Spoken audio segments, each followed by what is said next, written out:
Hi everyone and welcome. Tonight we are joined by some of my amazing friends and ex-colleagues, and we're here just to have a little chat about boobs. So I just wanted to start by saying how honoured I am to be joined by these incredible women. Honestly, I could really spend a long time talking about each of their achievements, the things they've accomplished in their careers, the leadership they've shown, and the differences they've made in their own fields. These are really smart, driven, and powerful women, and we've been friends now for a number of years. But like I said, that's not what we're here to talk about today. We are here to talk about something a little bit more personal: boobs, our own boobs, other people's boobs, and in particular breast cancer. It is something that touches so many lives. So whether you've experienced it yourself, whether you've supported somebody through that, or if you just want to know a little bit more about how to check yourself or help others feel safe and supported, then hopefully this is for you. It's not a medical lecture. None of us are in the medical field at all. It's just kind of a real conversation that we thought you might want to have a listen to. So let me start by introducing these amazing ladies to you. And if you could just tell us a bit about why you've agreed to join us today. So Zoe, if I can start with you. Thanks. So I'm Zoe Fox. It's just important. It's an important conversation to have. I've had family members, sadly, that I've lost through breast cancer. I've had friends that have come out the other side of breast cancer and everything in between. And I am blessed with a ample pair myself. So it is very important to have these conversations and not be a taboo subject. So any time to spend with you ladies is a pleasure, and we get to talk about boobs as well. So happy days. Thank you. Jo. Hi, I'm Jo Faulkner, and I've agreed to come along today for similar reasons, really. Just sort of raising my own awareness as well. I've been sort of lost friends with breast cancer, who was quite young, so that touched me quite deeply, really. But it's nice to sort of see people come out the other side as well. So I think it's an important conversation that people should listen to and get involved in. Thank you. Over to you, Laura. Hello. So I'm Laura, and I actually had breast cancer 10 years ago. I was diagnosed at the age of 34, which obviously came as a big shock. So obviously I've just come here today just to chat to everybody about my experiences and things that you can do, and basically what a shitstorm it is, but how you also come out the other side as well. So yeah. Thank you. And last but certainly not least, Christy. Yeah, hi, I'm Christy Storer, and when Kelly asked us to join this group panel this evening, I was a little bit reluctant because I kind of thought, what can I give to it?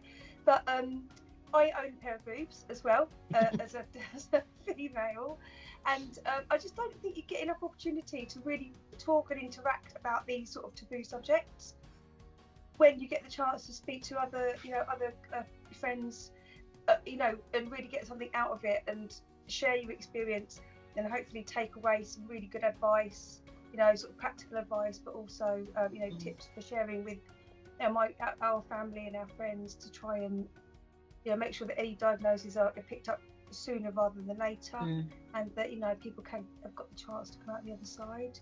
They are affected. Brilliant. Honestly, thank you all for joining. It means the world. Laura, obviously you've shared that you had breast cancer. You were diagnosed 10 years ago. Yeah. Can you take us back to a time when you first noticed that something was wrong? Well, I guess it all came as a bit of a shock, really. So I checked my breasts regularly, so I thought, in the shower. I would check them when I was washing, sort of like all, what I felt like all the time, but really give myself quite a thorough check every couple of weeks or so. I don't think I really knew what I was looking for, but I would check into my armpits and just check all around for any sort of lumps or any changes, and didn't notice anything. And it was actually my partner that noticed that I'd got a pea-shaped lump underneath my nipple. So obviously, I remember it really vividly. I went and I was sick straight away. I felt it and I couldn't believe that I'd missed it. It was a really obvious, very hard pea-sized lump right underneath my nipple. So just didn't sleep that night, went to the doctors, phoned the doctors first thing in the morning, and they told me to come straight in. And she gave me a check over and said, look, you're only 34, I'm sure it's nothing, it's probably a blocked duct, but we don't like to leave any grey areas, so they put me on a quick referral to the hospital. So that was, I think, about a 2-week wait, which felt like forever, but it was a very quick turnaround, thankfully. So when I went into the hospital, they did a mammogram. And then when they did the mammogram, I got sent in for a biopsy. So they put a needle in, and I thought, oh gosh, I just got all the feels that it wasn't very good. But they put the needle in quite deep underneath my breast, and I kept saying, oh no, the lump's underneath my nipple. But obviously what the mammogram had picked up, which I didn't know at the time, was that the lump under the nipple was actually a breakout cancer, and the cancer was really deep inside my breast. So when I got the diagnosis, as I said, I wasn't shocked, because I pretty much knew from all the faces that they were pulling and all the people that were sort of running around, I kind of knew that it wasn't going to be great news. So I was diagnosed, so I'd actually got 2 tumours in my left breast, and one was really, really deep down, and I had quite large breasts, so you wouldn't have been able to feel it. So when everybody thinks, you notice a lump in your breast, if it hadn't have been for that second sort of breakout cancer, I would never have noticed the lump deep in my breast. It wasn't obvious at all. So kind of fast forward from that, I had a lumpectomy, where a lumpectomy is where they remove, obviously loads of different scans and things, but they remove the lump out of your breast, and then they try and take some clear margins. And then they told me that I was going to have chemotherapy. So pretty much as soon as I'd had that done, I think it was sort of 6 weeks later, I was in for chemo. I couldn't wait for it to get started, which is a really weird feeling, because you just think, well, if it's in my body, you just want it gone. So 6 rounds of chemo, I lost all my hair. I was extremely sick after the very first round of chemo, so I caught an infection and got blue lighted into hospital. So that was pretty scary times. And then after that, really, all of the rest of the rounds went okay. So I managed to avoid picking up any infections. And, I had some really amazing times when I was on chemo. I just thought, right, I'm going to have bad days and I'm going to be sick, and I'm going to write that day off, and the next day might be better. And if the next day was better, I was up, I was out, I went out with my friends. I embraced having no hair and having fancy headscarves. I did have a wig. It made me look like an Afghan hound, so I didn't wear it.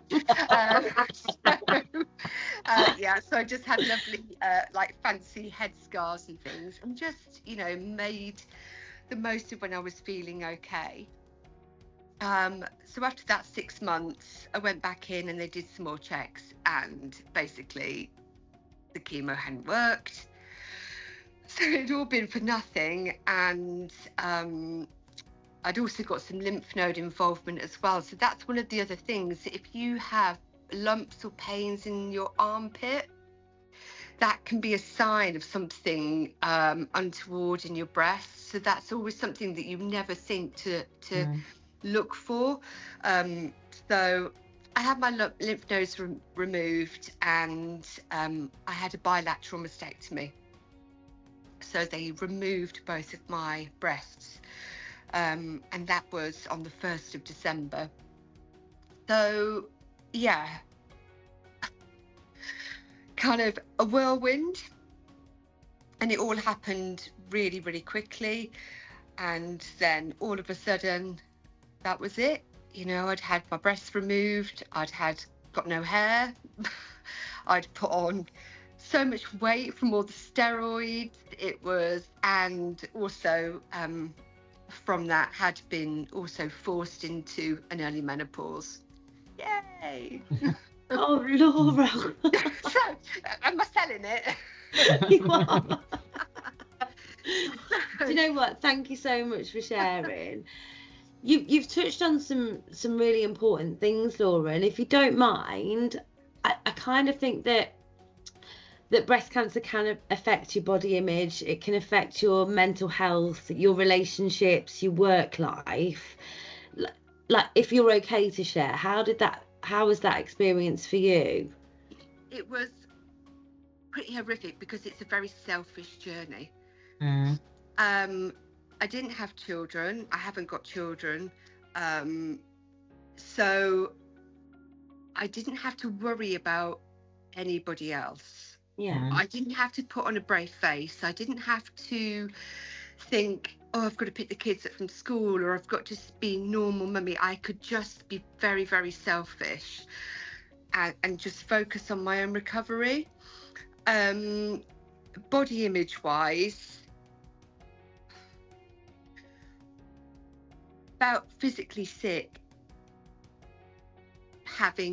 knowing that when I'd had the lumpectomy, every time I got in the shower, I felt physically sick. I didn't want to touch myself in case they found something else. Really? So actually, when I had elected to have both of my breasts removed, and I had implants put back in, so it's kind of with clothes on, it gives me a lovely, I can look completely normal with clothes on. Clothes off, I look like Barbie, but with no nipples. How does the husband feel about that? Yeah, but you know, but actually, I think I just wanted them gone, and it was only really afterwards that you start to sort of process everything that you've been through, and you think, oh my God, how did I get through that? How on earth did I get through that? And if I had to do it again, would I do it again? So it's only afterwards, I think you have a bit of a shock and a bit of a trauma about it all. So, yeah, relationship-wise, well, it didn't go so well for me. One of the biggest things that happened to me was that obviously I was forced into a menopause, early menopause.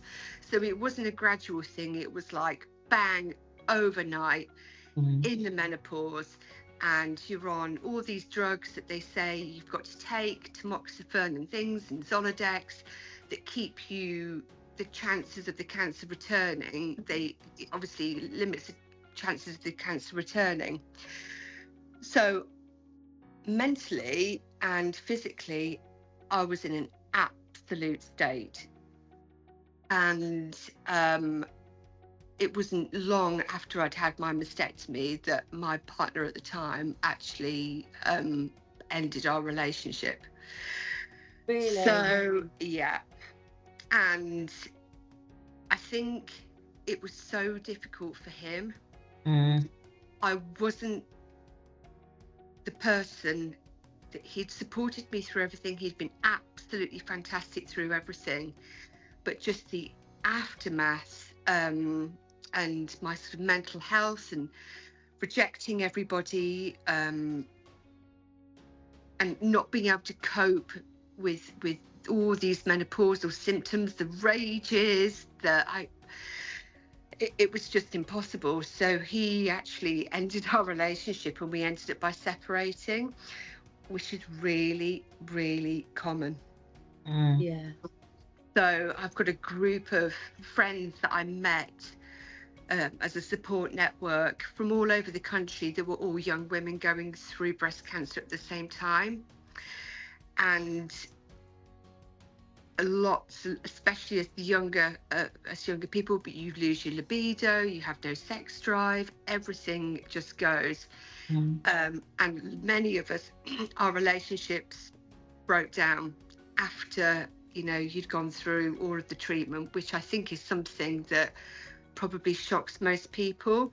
To think that, well, how can somebody abandon you when you're going through all that, but you're not the same person. And he was supportive throughout that treatment, wasn't he? Absolutely, 100% supportive throughout the whole treatment.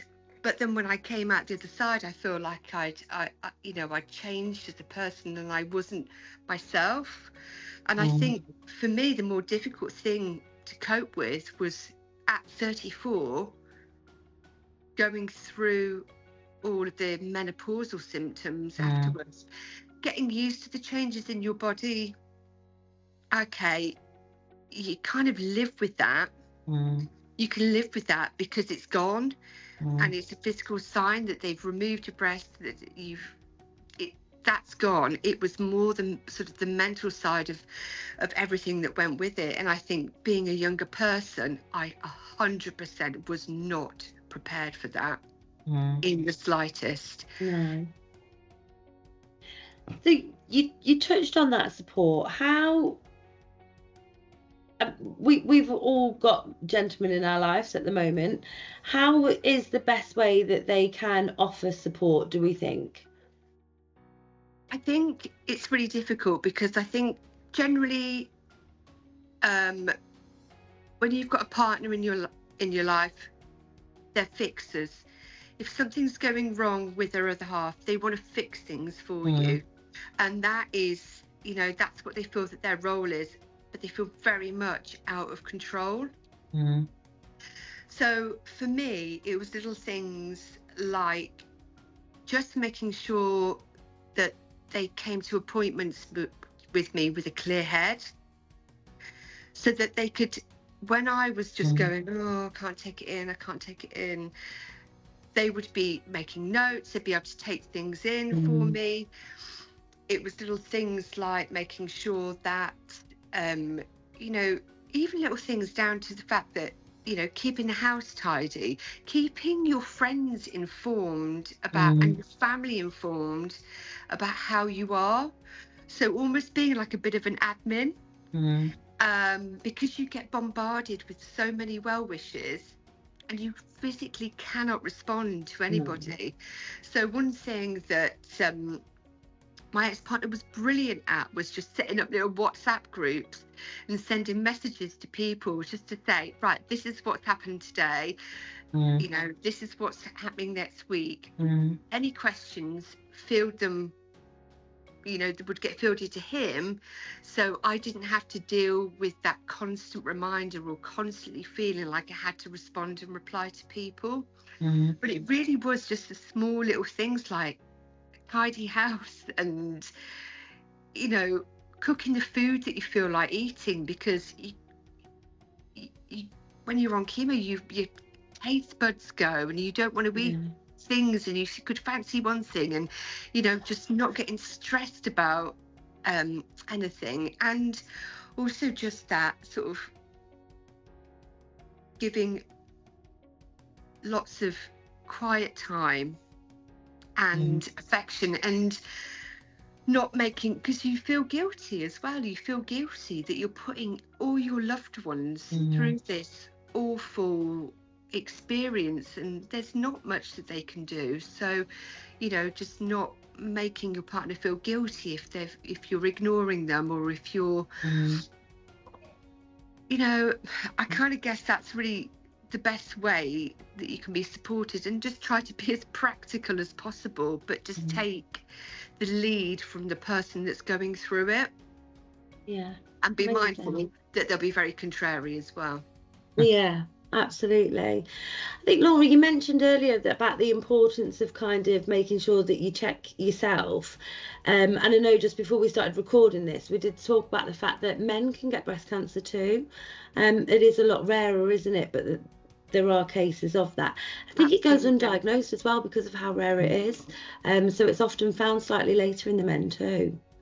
But when we talk about checking, Christy, do you check your boobs? Oh, I thought you were going to show us them then. Wasn't going to give you a quick demo. Yeah, I do. I mean, I don't know if I'm actually doing it, in the correct manner, because I mentioned earlier, I don't feel as though anybody's ever showed me practically and physically, how to do it. And so you just have a little feel around and trying to remember, is that the same as it was last month? And whenever you're checking, but I do, but I never do it confidently. I never do it knowing what I'm looking for and confidently thinking, oh, okay, that's all fine. It's a bit like, oh, well, I've checked, not sure what I'm looking for, but I've ticked my box, So I think for me, it would be really helpful to have some sort of more direction with it. Yeah. I don't know if it's possible when you go to the doctors, but I think I can ask. But, yeah. Jo, do you know what you're looking for when you check yours? Not really. I mean, yeah, you go around and check and, but yeah, I think that's exactly the same as Christy. You might have been shown, but do you actually know what you're looking for, because you've got nothing to compare to? Sometimes at the month, not so much now because getting back a bit older, but the time of the month, your boobs change throughout the month, and they are harder. Or when breastfeeding, when you've been breastfeeding, you get hard lumps and you think, oh God, is that so no, I don't feel confident, if I'm honest. And probably same as Christy, you go through the motions, but you don't really know what you're looking for unless you found something that was obvious. Yeah. I suppose. I've been searching through some websites, and I found an awesome video from a website called CoppaFeel, which I thought was hilarious as well. I quite like that name. So I'm going to add that to the end of this recording just for people to watch. I think it's really educational. And I think, Christy, with what you said, without someone physically there to show you, I do think this might be the next best thing. So I'll make sure that I share it with you ladies as well, and that may help just kind of get that better idea, really. Zoe, you mentioned earlier that you've kind of supported people and that you've known people that have had breast cancer. Were you able to talk openly about how they were feeling, or was that quite a difficult thing to do? A bit of both. The two people that I was closest to. So my auntie sadly passed away from breast cancer over 10 years ago now, and she got quite a late diagnosis and went downhill really, really quickly. And I don't think I really spoke to her about it at all. It was very much like, oh, what can I do? And helping my cousin, her daughter out, who's a couple of years younger than me, and can I help look after the kids, and just trying to do practical things to help out the surrounding family members. Because kind of before we know it, she was in Catherine House Hospice in Stafford, and I was just trying to do something practical, so I didn't really have much opportunity to have the conversation or I don't know. I mean, I suppose thinking back, I probably didn't even speak to my cousin about it, because I didn't really want to ask her how she was, because that seemed like a stupid question. You don't know what to say. And then one of my hairdresser, actually, who's also a close friend who I've known for 30 years, she had breast cancer 5 years ago, and caught it quite early, thankfully. Went through treatment, and she was phenomenal. She was ask me anything you want, open book. She kind of documented it a little bit on Facebook. Every time she went for chemo, she wore a different pair of high heels, and just made a thing out of it. And she had so many people following her on Facebook, and just tried to keep everyone informed. Like you say, Laura, I think maybe the hardest thing people want to wish you well, but then if you're feeling like crap, that you you think it, but it's not on your mindset, is it, to reply to people, and it's just laying down that expectation. And I used to just send her funny emojis and just not expect any response, but just even an emoji, I know, I'm thinking of you, but you don't need to reply, it's absolutely fine. And she has come out the other side of it now, yeah, thankfully. And she has actually set up a charity near me, which is hilarious, called Terrible Titties and Other Bitties, which is a local female charity, and it's phenomenal, absolutely phenomenal. So she's come out the other side and she's supporting local women that are sadly going through that now. So Yeah. Laura, what was your support group called of the younger women you found, because you were so young when you got diagnosed? Yeah, so we actually got offered support through the hospital. So I was under Warwick Hospital, and we were all assigned breast cancer nurses, which you just don't really get for any other cancer. I mean, it's so well funded. It's the facilities were fantastic. But I did go to a counselling session, and I just went, I can't do this, because everybody was much, much older, and their experiences, of course, were so different to me. Yeah. And I was thinking, oh my God. So I joined an online support group, the Younger Breast Cancer Network. And then basically what happened was about 30 of us got kicked out of the breast cancer support group because we kept showing pictures of our boobs and we kept swearing. And the group rules were do not show images of your breasts, of your surgery, of this. And we were like, do not swear, la la la la la, do not have fun. So we all got kicked out basically because we kept showing our boobs. So we formed a separate little group called the Badass Booby Bitches, and we all met up in London. So it was just like we always joked it was like the witches, the Roald Dolls, the witches. It was like, ladies, remove your wigs. And then we were all like in a restaurant bold. So we became incredibly close, and we'd meet up every Christmas, and many of us become like lifelong friends through that. So that was our support. Sadly, I think there were 35 of us that started. There are now only 12 of us left. Really? But they're sobering numbers, aren't they? Yeah. So that's the sad and horrific. But nobody has ever abandoned anybody at any point. And, now we go on holiday together. I love that. We go wine tasting in Bordeaux. We've been up to Scotland, Blackpool. We do all these incredible things, and we're a really close group of lifelong friends. But that was really the only support that felt relevant. Really? Was meeting up with people that were going through the same and having the same frustrations. So yes, there's so much support out there, not necessarily tailored really to deal with people that had it when they were so young. Yeah. And I think that was the difference. Yeah. I think while we're talking about support, Jo, you've supported different people with that. Do you look back and think that you'd wish you'd done anything differently, or is there something out there that you're really glad that you did do, that you felt made a difference? I think it was a colleague of mine who I was very friendly with.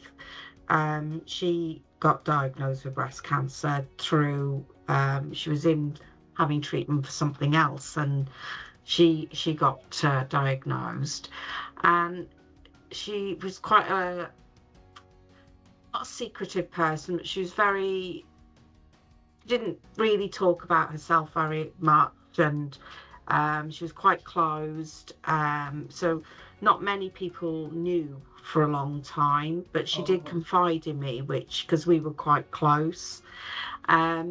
So you know, it's like going to see her, making the effort to go and, you know, have a coffee and a laugh with her, even if she was sat on the sofa in her pajamas, looking and feeling like shit. Excuse my language. But she respected that, because I was just myself with her. I didn't change how I was with her. Yeah. I spoke to her the same as I would all the time, and I think she liked that, because she had, you know, as Laura said, you know, people change around you. They don't know what to say to you. They don't know how to behave with you.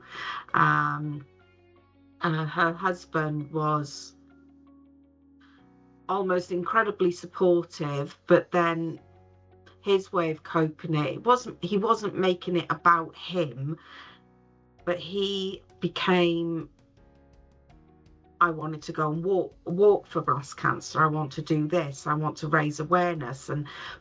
But that's not what she wanted. She just wanted someone to be there.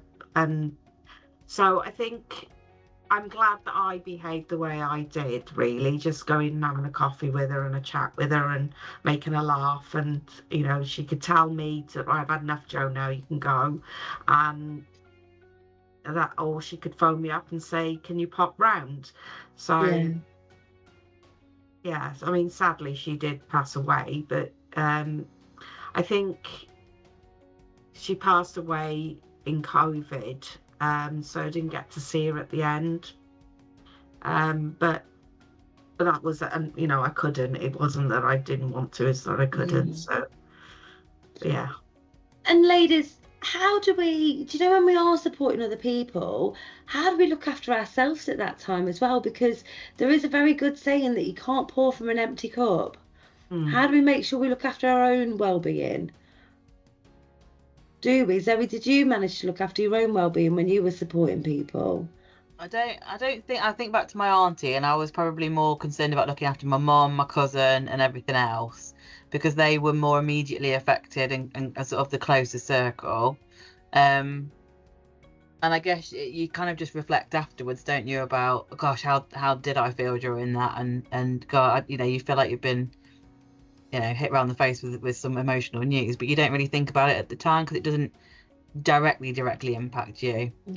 Or it didn't for me anyway. But I suppose it's difficult because you can't help, and this is the difficult thing to say, especially with Laura on the call, but you can't help but feel quite grateful that it's not you. You just feel very selfish, and you just think, oh gosh, I'm so glad. Yeah, you just feel grateful that I'm okay. And that's an awful thing to say and an awful thing to feel, but I think it's probably human nature to feel quite grateful that you're okay, and you pray that it's never going to be you. Yeah. It's a really honest thing for you to say as well, Zoe. Yeah. I think it's a real human emotion, because you can apply that to lots of different circumstances as well. And, you know, I used to think, I'm actually glad it's me and not my sister. I'm glad I've got it and not my best friends, you know, because I can cope with this, I can deal with this. And so actually, you know, it's a really honest and valid emotion.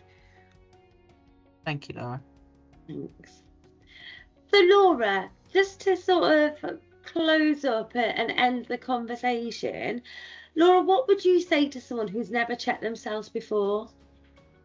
Right, well, watch the CoppaFeel video for a start off. Watch the CoppaFeel video, because that's the one that is definitely that all of us girls thoroughly recommend, because it's not just lumps. So just get to know yourself, feel your breasts, notice any changes. It could be a rash, it could be a dimple.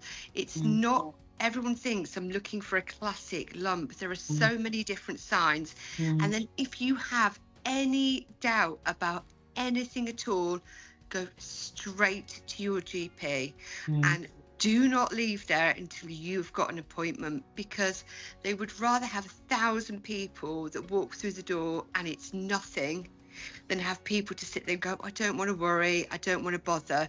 Make sure that you bang that drum and you say, you know, I am here, I have noticed this change, I need to be seen. And I think that's the most important thing. Don't brush it under the carpet. Don't let anybody else push you away and say, well, it's probably nothing. I mean, my best mate told me to put a cabbage patch on my breast. That was her advice to me. Well, yeah, thanks for that. So don't ignore it. But when you're checking yourself, as I said to anybody, and I didn't know how to check myself, but just get really familiar with the old girls and just notice any changes at all. And if you're worried, straight to the GP. Perfect. Thank you all so much. Thanks for being so open. I think conversations like this help take that kind of fear or the awkwardness away from check-in. I mean, I'm going to stop recording, and I'm sure that we'll stay on for a few minutes and have a bit of a chat. But after that, I would, I think all 5 of us will be going and copping a feel of ourselves, really, just to check what's there, get a bit more familiar with ourselves.